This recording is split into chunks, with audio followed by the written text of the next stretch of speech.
దోమ దోమ ఎందుకు కుట్టావు అంటే విజయవాడ కార్పొరేషన్ అధికారుల పనితనానికి తాము బతికి బట్టకడుతున్నామని జనాల్ని పీల్చి పిప్పి చేస్తున్నామని చెప్పాయంట.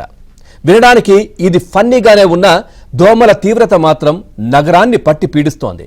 సాధారణంగా వర్షాకాలంలో విజృంభించే దోమలు మార్చిలో కూడా ప్రతాపం చూపిస్తుండటంతో నగరవాసులు జ్వరాల బారిన పడుతున్న పరిస్థితి. యాంటీ లార్వా ఆపరేషన్ను సమర్థవంతంగా నిర్వహించడంలో విజయవాడ కార్పొరేషన్ అధికారులు విఫలమవుతున్నారు.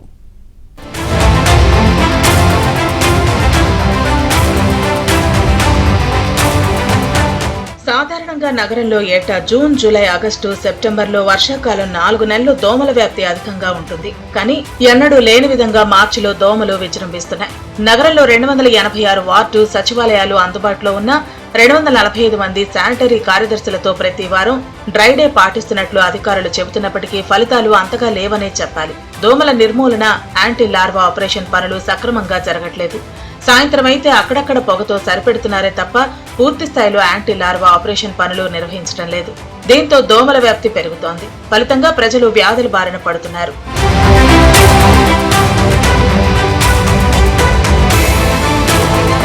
దోమల నివారణ చర్యలకు ప్రభుత్వం ఎబెట్, పైరత్రం, ఎంఎల్ ఆయిల్ బాల్, ఇతర మందులు ఉచితంగా ఇస్తోంది. వీటితో పాటు నగరపాలక సంస్థ ఏటా లక్షల్లో ఖర్చు చేస్తోంది. అయినప్పటికీ సీజన్లోనే కాకుండా అన్ని సమయాల్లో దోమల బెడద తప్పట్లేదు.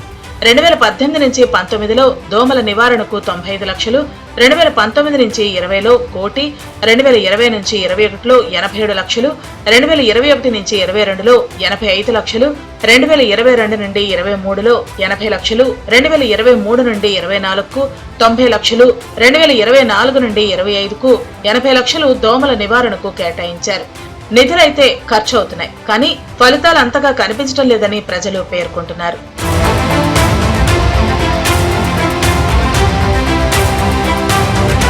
కొండ ప్రాంతాలతో పాటు మురుగునీరు పారుదల సక్రమంగా లేని పలు ప్రాంతాల్లోని ప్రజలు దోమలతో ఎక్కువగా ఇబ్బందులు పడుతున్నారు. అజిత్ సింగ్ నగర్, భవానీపురం, ఊర్మిళా నగర్, కేఎల్ రావు నగర్, కొత్తపేట, కొండ ప్రాంతం, గొల్లపాలెం కట్టు, ప్రైజర్పేట, పాత రాజరాజేశ్వరిపేట, బాంబే కాలనీ, కృష్ణలంక, రాణిగారి తోట, కండ్రిక ప్రాంతాలతో పాటు సర్కిల్ 3లో పరిస్థితి ఘోరంగా ఉంది. దోమల విజృంభణతో నగరవాసులు జ్వరాల బారిన పడుతున్నారు. నగరపాలక సంస్థ అధికారులు మాత్రం డెంగీ, మలేరియా వంటి కేసులు వస్తే మినహా నివారణ చర్యలు అంతగా పట్టించుకోవటం లేదు. ఇటీవల కాలంలో పొగ మినహా యాంటీ లార్వా ఆపరేషన్ పనులు ఎక్కడా కనిపించడం లేదు. ముందస్తు చర్యలే లేవు. మలేరియా విభాగంలో అధికారులు, సిబ్బంది తూతూ మంత్రం విధులు నిర్వహిస్తున్నారని ప్రజలు ఆవేదన వ్యక్తం చేస్తున్నారు.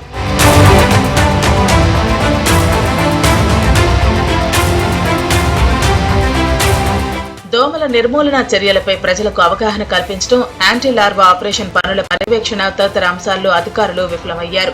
దోమలు వృద్ధి చెందే మంచినీటి మీద ట్యాంకు మూతలు వేయించడం, డ్రైనేజీ గొట్టాలకు వలలు ఏర్పాటు చేసుకోవటం, వర్షపు నీటి డ్రైన్లు ఖాళీలు లేకుండా చూడటం, పల్లపు ప్రాంతాలు మొరక చేయించడం వంటి చర్యలు తీసుకోవడంతో పాటు ప్రజలకు అవగాహన కల్పించడంలో అధికారులు విఫలమయ్యారు.